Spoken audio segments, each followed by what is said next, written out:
CXR channel, our premier podcast for talent acquisition and talent management. Listen in as the CXR community discusses a wide range of topics focused on attracting, engaging, and retaining the best talent. We're glad you're here.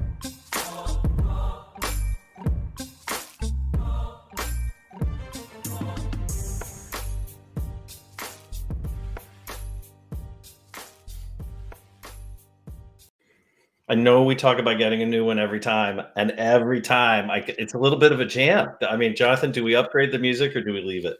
I love it. I love the intro. It looks really cool. It feels a Why little, not? it feels dated Yeah. to me, but I still get I got to do a little this, a little that. That might just me showing my age, so it could be it. Yeah, maybe. So, Jonathan, welcome to the show. For those who've just joined us here on the CXR podcast, we're super excited to have you here. If you are listening or watching us live on Facebook, YouTube, LinkedIn, Twitter, whatnot, there's probably a chat window in there. If you want to drop a note in the chat and say hello, you can do that. If you want to ask any questions for Jonathan, we'll take a look at those. If it's a great question, I'll try to float it over if we get time. Or if it's just a bad question, we're going to ignore it. We're going to skip it and we'll just pass you right by. But you'll feel good that you contributed. So, Jonathan Kidder, welcome to the show. Glad to be here, Chris. Thanks so much for having me. Love to have you. Look, Jonathan, you've been doing this a long time, right? The Jonathan Kidder that I know about, you've been sourcing, I think, your entire career.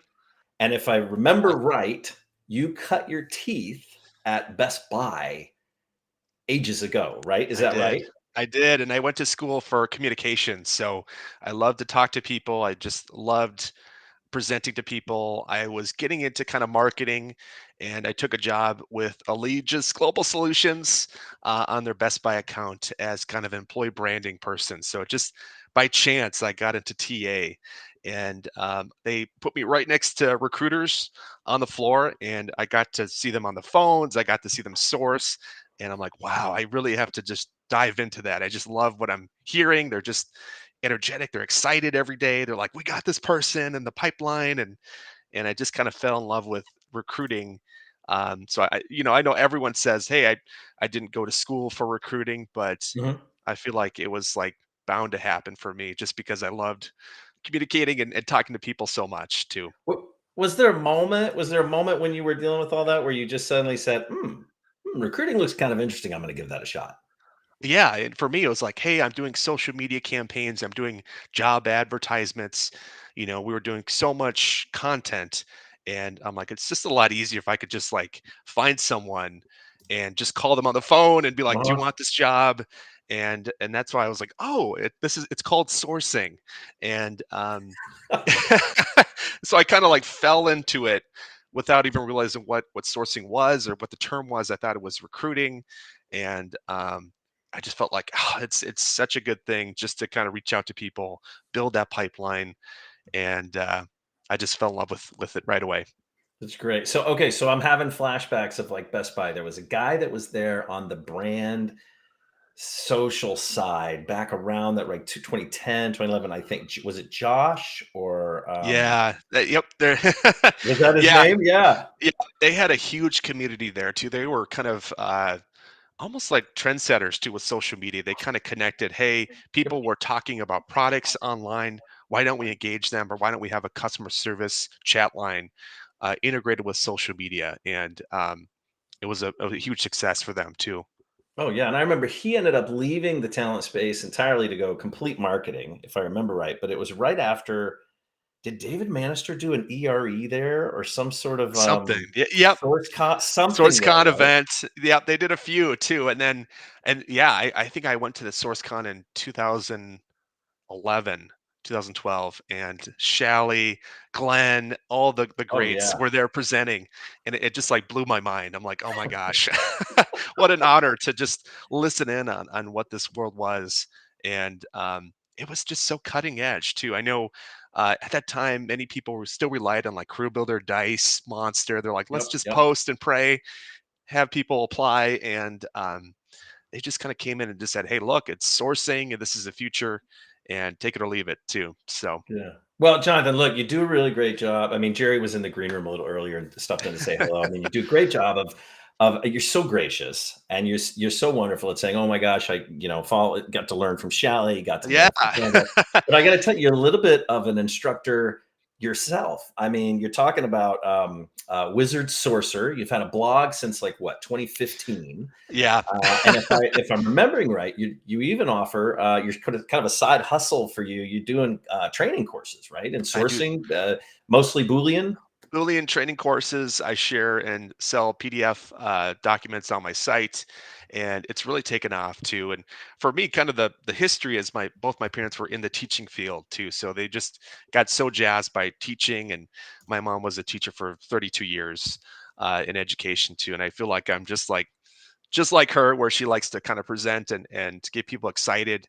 And I get just jazzed by seeing someone who's new in recruiting, and then you see them 2 3 years down the line, and they're just killing it too. So it's kind of fun to see that, like, hey, I helped someone. And I really enjoy that. So helping people learn is something that I thrive on too. I know I source on my day-to-day job, but I get the chance to kind of train a lot of internal teams at my current employer. And Yep. that's just the funnest part of my day too. So just training, seeing people learn and grow. And because there's just so much to learn. It's so complicated. There's just so many areas, and it's fun to go to like SourceCon or other events to kind of Oh, hear I about miss it. I miss them. people's I miss the live events. see I people's miss them. strategies. Like, everyone does it differently, so it's, here's how I do it, and here's how someone else does it. And take that, create your own strategy, and kind of run with it too as well. Well, and there's always a nice balance of when you go to an event like a SourceCon or an ERE or any of these other where you really get to work side by side and do these do strategic things or exercise, even like at our own meetings we do. When I was an attendee, right, instead of a facilitator, it was always interesting for me to level set on I am not as far ahead as I thought I was, or I am not as far behind as I thought I was. It's a really great level set. It's really humbling too, because sometimes you go to events and you're like, wow, I know all these things, but there's usually one or two presenters where they're just like taking it to that next level, and you're like, I had no idea someone else is doing this. And wow, I'm gonna take it. Yeah, I've gone well, to for sure. presenters and messaged them. I'm like, I'm gonna take this strategy. Hopefully I'll definitely give you credit, but I just love what you're doing. And people get excited from that too. They kind of bounce off each other. But you're gonna have that. So it's always worth going to a few conferences or doing trainings in the field, because things are constantly changing. So if you Yeah. are, a recruiter, I've talked to so many recruiters that have been, hey, I've got 15 years of experience. And then I talk through like, hey, what's your strategy? Do you know what's your Boolean string? What's your favorite tool? And just blank face. And I'm like, well, there's so much to learn, and you really need to be constantly learning. You need to be investing in your career, because it is such a moving target in this Oh, industry too. So you really have to invest, take the time to learn, take the time to go to events like this, just because things are always moving. So give it like 10, 20 years, things will be so different in our oh yeah. industry. It's not going to be the same at all. There's some industries where it's like, this is just the way it is. Everything is clear cut. For us, it's always changing too as well. Yeah, for sure. Well, look, like 3 years ago, hunting for tech talent, right, or software engineers, more jobs than anybody ever thought of. Who would have predicted that 2 years later, recruiting jobs would outnumber, the tech jobs? It's so true too. And even for us, I think many companies realize that you need to have a unique skill set to be able to talk to tech talent. You need to kind of talk their lingo. And for me, it's taken me 5 6 7 years to kind of like be able to kind of confidently talk to someone about, okay, this is what you're working on, this is what you're building. I mean, it's a learned skill that takes time. You can't just pull someone, a generalist off the street and be like, now you're tech recruiting. Good luck. Oh yeah. Yeah. So you're going to have to kind of ramp up. It's going to take years of practice and determination, and failing forward, as I say, too, because you're going to have to fail at something until you really grow into it. So Yeah. Well, look, Jonathan. So Pete Radloff, whom you obviously know, we both know. So he drops yeah, a note in the chat and says that you can see the joy in this guy, right? When the light bulb goes on for other people, he's a teacher, he's a giver, right, in the space. So I want yeah. to do. It's so So it's a true. nice spot. Thanks, Pete, for chiming Thanks, in. We Pete. love that.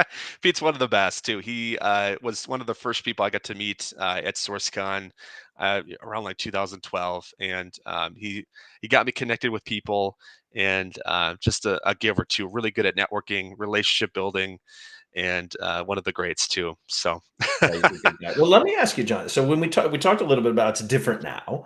So how do you think, Jonathan, that sourcing has sort of changed in the last 5 years? Well, we'll go past you the know, pandemic, right? We'll go past like how's it changed in the last five? And I'm gonna do a piece on that. I'm gonna tack on the end of that. What do you think is going to happen in the next 5 years for sourcing? good question. So I would say, 5 years back, it was Dice, Monster, and then there was a tool called Connectifier that just was launched, and it was about finding contact information on candidates. Right, So right. really, it was about finding cell phone numbers, email addresses. That was such a huge thing. And then other extensions came out, Hire Tool, Seek Out, and millions of others that do the kind of the same thing. And that was like the cutting edge thing. Like, oh my gosh, I can find someone's email if I do kind of a deep search online, Yep. and then I can reach out to them directly and get them connected in our pipeline. Now, like presently, it's more about just engaging too, because more than ever, it's easier to find someone's cell phone number, email address, or find them on social media. The trick now is engaging them correctly and appropriately too as well, because some people just, hey, I found your profile on LinkedIn and here's the job, and they leave it like that, and they send the same message, mail merge message to 50 people, and then maybe they get one response back and it's a no. And a lot of junior recruiters are like, hey, I'm trying everything, I've got all the contact information, but people aren't responding. And really, it just comes down to engagement too. So that's really the present issue. Is there's so many openings, the market is on fire, but Yeah. how can we remain unique? How can we send them a unique message? And it's really just, finding them across social media or on websites or blogs, and then just calling out their unique skill sets. Like, oh, I found your project here, you did this project, and here's my team that I'm hiring for. Here's what we're working on. Here's the project. Here's the tech stack. Here's why I think you would be a good Yeah. match too as well. So it's really just taking the time to write a well-versed recruiter message too. So quality over quantity every day. So I I think, think yeah, what I think I hear you saying is that it's not about finding the talent as like it used to be all about finding the talent. But right. now it's really more about how are you going to talk to the talent, right? How are you going to engage the talent or sort of entice the talent to connect with you, right?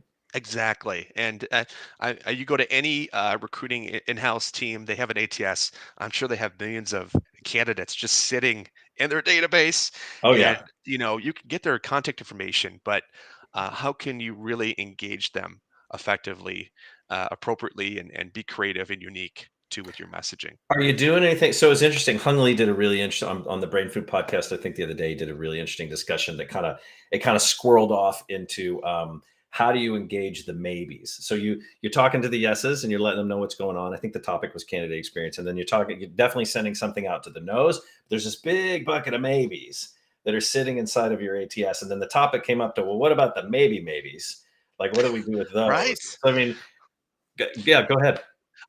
For me, I always love to involve a hiring manager too as well. So hiring manager, they're eager to fill a role. They're eager to just get out there. They know how competitive it is, and it's also humbling for them because then they realize that they're putting a lot of pressure on you, the sourcer. Find me leads, but then hey, send them a list of maybes. Send them a list of passive candidates, and just say, hey, can you message these people for me? Here's the template that I use. Make sure to call out their uniqueness, and they're going to see kind of like how difficult it is. But at the same time, for passive maybe candidates, if a hiring manager reaches out like, hey, I'm the hiring manager, here's my project that I'm working on, maybe here's a YouTube video of what we're working on, here's a summary of the job description, they're going to get so jazzed by that too. People Yeah. just like, oh my gosh, the hiring manager reached out to me, and like we're, Jonathan, we're do you ever creative. reach out on behalf of the hiring manager? I know there are tools you out know there that can send it from the hiring manager. I do it sometimes. What I do is I reach out, or just send them connection requests on LinkedIn, and then like, here's the people that didn't respond to my initial outreach, second outreach. Okay, hiring manager, throwing the guns here, throwing everything you got. And basically, I do it as kind of a second outreach attempt, and I would say responses skyrocket just because Yeah. even for me, I've had people from Google or Apple or many other FANG companies, hiring managers, reach out to me directly. Hey, I'm a recruiting manager. I saw your background. I saw your blog. Let's connect. I'm kind of like, hey, I feel kind of special here. They took the time to just send me something versus like, I saw your profile. Here's the job. Please apply. Yep. Or if you know anyone else, let me know. So they kind of just leave it like that too, as well. I So, love that. So uh, we've got so also in the chat. So Thay Raymond, I hope I'm saying your hey, name yes, correctly. thanks, sir. Thanks for She says, joining. look, Thanks. messaging and sort of snackable versus these, maybe versus, and I'm going to speak on your behalf, Dave, but instead of these diatribe messages that go out, I think she's talking about there's some effectiveness to cultural language, so really driving the message home, but in small snackable messages that go out. Exactly. And really, at the end of it, I've read somewhere that someone reads an email or email for about 25 to 30 seconds. So really, you really need to hone in on why are you reaching out to them? What's the reasoning why? Because people get so many messages, and really, it's here's the bullet points. Here's what I want to call out to your attention to as well. Because people like email, people more and more are reading it like a text message. They're reading it more like a tweet. They're reading like they're not going to read a full summary of an Yeah. email now. I don't. So I mean, that's the culture that we're seeing. That people are not going to take the time to read a full. If you copy paste a job description, here's the Nobody job reads description. the damn job Like, descriptions anyway. oh, We know hello. that. So it's like bullet points or like a tweet almost, where it's like, here's the bullet Do points. you, do you think any candidate ever came back to a sourcer and said, if you had 32 more bullet points about this job, it would really get me across the finish line? Maybe. I think people respond with, why are you reaching out to me and what's the reasoning behind it? So really, you need to answer for your first 2 to 3 email sequences the reasoning why. Why am I, you're busy, I'm obviously distracting you. Why? How can I be creative? How can I what's the point of the message too? Yeah. So and now is that part? Let me ask you. So I know you get asked a lot of questions. You're doing some teaching. You got a little side hustle on the side, right? You're doing your teaching. You got a great blog where I think you get an awful lot of kudos from people in the space. You got some really good content out there. I know that you are becoming one of these people that you love to give such a gracious response to and say thank you for giving. You're a giver, Jonathan. You're giving to the space. So you must get asked questions all the time. And so I'm going to ask you what is the question that you are most tired of hearing on the I topic of sourcing, whether it be for diverse cut or not? But what's the question you hate to hear? I hate to hear when someone reaches out to me and they say, I'm getting interviewed for a recruiting job and they want me to create a Boolean string, or here's what they sent me as kind of a homework sheet. Can you respond back with the appropriate answers? So I'm like, oh, that's like cringe. I'm not going to interview for you. They want me to interview for them and answer their like phone screen questions that Yeah. they received. So they're saying, "Give me a fish, not teach me how to fish." Is that Yeah. is that what you're worried about? Exactly. That's the cringe one too. That's one where I'm like, I'm not gonna respond. And another one is, hey, what's the best contact finding extension? What's the best tools? There's so many. If you go to any SourceCon group or any group, my Facebook Yeah. group, they ask the same like generic message once or twice a week. So Yeah. Well, what yeah. what would you like to say to them, to the audience, so that you never have to answer that question again? I either go to Dean's list. He's got his own like There you wiki go, Dean list. DaCosta. Yeah. Pick out it, just have that as a reference. Or I did write a book about talent sourcing tools. I demoed about 60 of the most generic tools and I categorize them. So that's a good reference if you're starting from ground zero. It's a great reference for tools based on different categories: contact finding, scraping, email automation.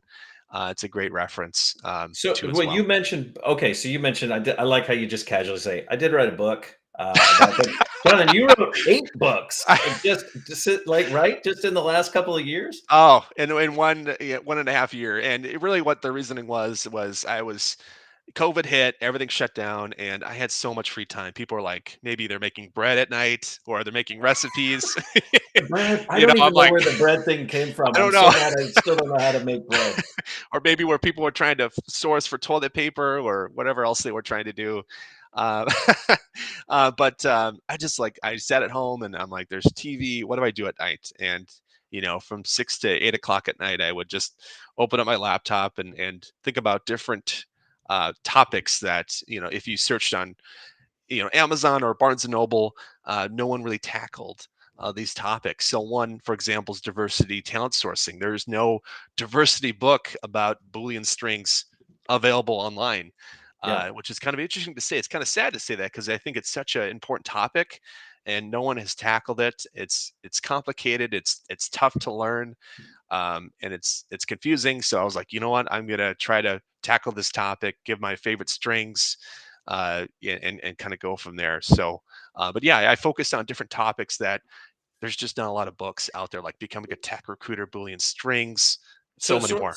yeah, so sourcing for diversity is a really big deal. So what I'm going to do, I've actually got a link here for if anybody's interested. I just threw it in the chat. Hopefully it shows up there. You can go ahead and click on that. That'll take you to some of Jonathan's books. You can take a look at those on Amazon. But I want to ask anybody who's in the chat. We've got a handful of folks that are in there.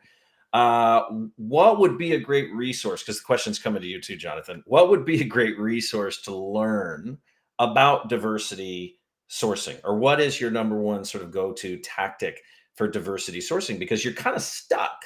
A lot of times you're kind of stuck with what you're allowed to look at and screen for, and a lot of recruiters are being held to these diversity slates, but they're not Yeah. being given any of the self-identification information on the front end. I mean, what would be for somebody who's just been told they got to start sourcing diversity talent, Jonathan, and they don't have access to the ATS information where someone may have or may not have self-identified? Right. What would be one thing you would tell them to do? I would say number one, focus on data. So talent mapping right away. So you get a job and they're like, here's the locations where the person can sit, and do research. There's many different websites that you kind of look for data. One, the U.S. Bureau of Labor Statistics is a Mhm. great reference. It's free to use. You can Yep. break down each individual state, and you can figure out based on diversity population data, you can figure out, okay, in this county, this is where people might be located, and using that to your advantage. So kind of figure out based on data trends, population data. That's number one. Number two, look at LinkedIn Recruiter, Job Insights, or just start to kind of Google who are the top companies hiring in this location, Mhm. and then what are the top universities, tech schools, boot camps in each individual location. Where are they coming from? And there's many different lists. Hey, most diverse universities There you list go. that you can kind of pull that information to as well. So that's one part. Another part is nonprofits, association groups, meetup groups. There's so many different individual communities online. There's Slack groups, there's Twitter chats. I mean, it's phenomenal too. So people kind of tend to flock together too, Mhm. if you've heard of that term. And there's just ways to kind of find people online, meetups, Facebook groups, Yep. that way too as well. So that's one part. And then for tools, I always recommend a tool called Native Current. It's one of my favorite tools. This guy has, for the Bay Area, created a Boolean string generator tool. So you can kind of look at different demographic information, like, hey, I want to find women in tech or women in finance. He's broken down different Boolean string examples that you can kind of pull from and kind of reference to as well. It's a great tool. It's free to use. And I actually met with the CEO. I gave more suggestions for his tool just to get it more out there too. And I've got my little summary about my experience about the tool, I think, on his main page too as well. So So I just dropped it's the link in the chat for anybody who's interested in that. And of course, if you're in the chat, drop some more links in there. oh, Share them. keep dropping. So yeah, and even my book, I reference all those things. I focus on data, and then I focus on engagement. How can you reach out to someone? How can you make them feel comfortable? That's a really important part too as well.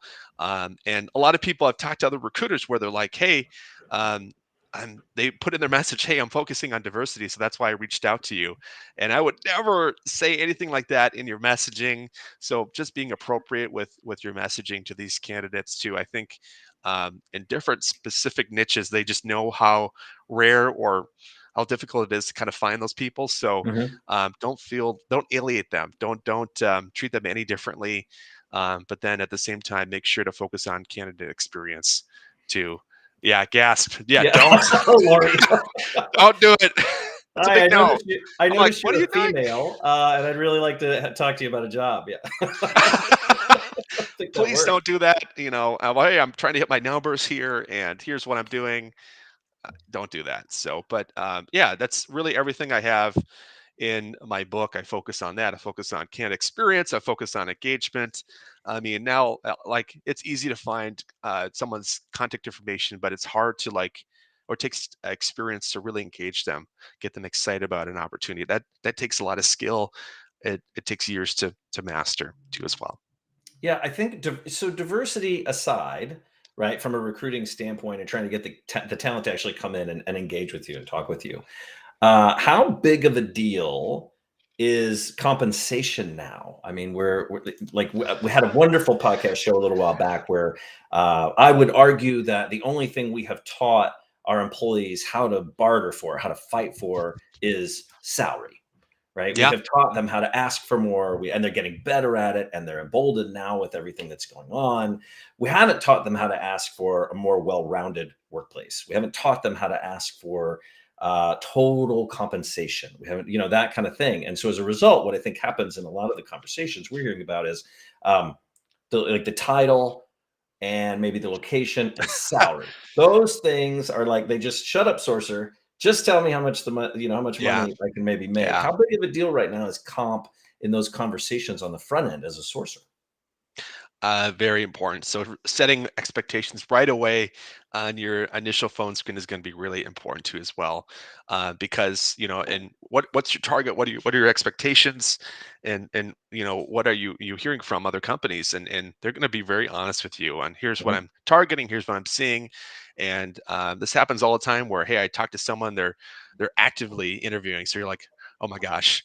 But they're also interviewing at 5 other companies, so Yeah. just the level of competition is going to be high. So really setting clear expectations, clear, here's the full comp, here's what I'm targeting.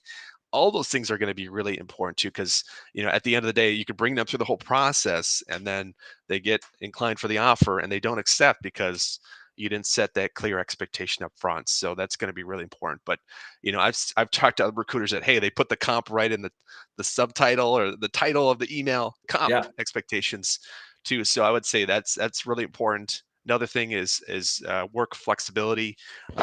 Being remote is just like you know just like a basic thing now. I know 2 years prior, like we still required people to go into an office, but now that's shifting so much that you know um, majority of candidates just want fully remote jobs. So Yeah. that's interesting to kind of see that shift. I wonder if we'll go back to kind of go into like a hybrid mode in the future, or what companies will do with that. But I'll, t- most I'll candidates tell are you like what I'll tell you demanding what I it. think, Ed.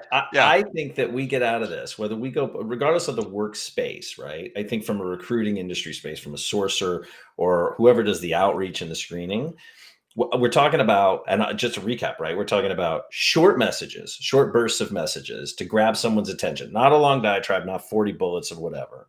But in that sense, this is a big challenge for people who are reaching out for talent because you're supposed to talk about how your company embraces or supports inclusion. And thanks, Kim Thomas, great call out. You're supposed to talk about your corporate culture and your language. You're supposed to talk about the working environment, and you're supposed to talk about salary all in a 140 character email, right? It's supposed to go out. Like, how is a sourcer supposed to know which way is up and what they should prioritize? What would you tell them? that's a good question. I would say go with your gut, go with what candidates are, what they're saying, what they're asking for. Like if they go right into it, I would say if a candidate jumps right into salary, that's one of many things that you want to go for. Maybe they might not be a good culture fit if they're like really demanding on kind of just the comp piece. So you got to look for someone who's well in all these other areas, leadership to being a good person at building relationships with other employees. There's many different things to kind of focus on. But I would say you're going to hear what people want to ask. So, if a candidate starts bringing it up, make sure to kind of prioritize and flow with your phone screens, flow with the conversation too. And also if they get off track, try to bring them back. Oh, well, let's focus on these main things. But Easy there, you know, Turbo. Calm down. for me, my main things, hey, are you actively interviewing? Are you passively interviewing? That's my number one question right away. So then you can kind of like figure out, okay, here's how I kind of sell them if they're more passive. Here's how I can sell them on the team, the project. Hmm. Here's how I can sell the story, or here's how I can talk about leadership. Or if they're active, I go right into just showcasing kind of the role. What's the requirements on the role? What are we working on? What's exciting about the team? Those selling Yeah. points right away. And then number two is location preferences. Are you open to this location? Are you remote?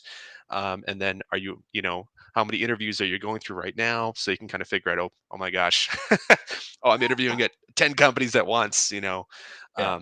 So, and with that in mind, that's how you can differentiate yourself too. If a candidate is interviewing at so many companies, after your phone screen, send them an email follow-up, like, here's what I need from you. Here's an update. And if you want, send kind of a weekly update, like, here's what we're doing on our end. Here's kind of the process. Try to differentiate yourself too, like, oh my Yeah. gosh, they're so well organized too on the back end. So I'm probably going to go with this company because Jonathan is so detail oriented on next steps too. Got it. I love it. Jonathan, the giver kidder. Jonathan, let me take us out with one piece of practical advice you'd give yourself 10 years ago. So if you could go back and tell yourself it was you just getting started out of Allegiance into Best Buy, you just cutting your teeth on this sourcing thing looks pretty attractive. I might give it a shot. What would you tell yourself now? I would say, I tell this to most entry level recruiters, don't be so hard on yourself too. And you're going to have imposter syndrome, like, am I good enough? And in order to be successful in recruiting, you're going to have to just go with the flow. You're going to have ups and downs. You're going to have a month where you're successful. Next month, you got nothing. And it's Preach. a roller coaster ride. And just kind of stay solid, stay up and up, do everything that you can kind of control. Focus on your daily routines. Here's what I'm going to do. I'm going to time block sourcing. I'm going to do this today, and do that every day. So build those routines every day, and you'll be successful in the end too as I well. love it. That's wonderful. Thanks so much, Jonathan. We're really, really so grateful for you being on the show. Thanks for cutting the time out of Thanks, your Grant. busy schedule. We appreciate being able to share you. Happy to be here. Good stuff. Look, for Thanks, those everyone. live, we've got a solutions showcase this afternoon with Seek Out. So that's a live demo and walkthrough with Anup Gupta. He is the CEO and obviously the founder over there. Also on March 24th, we've got a new guest in our CXR lecture series. We're doing one of these a month. The topic is mindset for innovation. We'll be hearing from Rod Ben Zeev from Think. That's a school of creative leadership. And then, of course, last but not least, on April 20th, we've got our CXR sourcing meeting coming up. So we hope that our CXR members will join there. If you're wanting to learn more about CXR or just join in that community and take part, you can join us at cxr.works. If you haven't already subscribed, hit the likes and the subscribes and all those fancy buttons, and we'll let you know what's going on and around in that podcast. You can get that at cxr.works/podcast. And with that, I just want to say thank you to everybody. And Jonathan, the giver kidder, that's you forever going forward. We thank you for coming in. Thanks, everyone. Thanks for listening to the CXR channel. Please subscribe to CXR on your favorite podcast resource and leave us a review while you're at it. Learn more about CXR at our website, cxr.works, facebook.com and twitter.com/careercrossroads, and on Instagram at careerxroads. We'll catch you next time.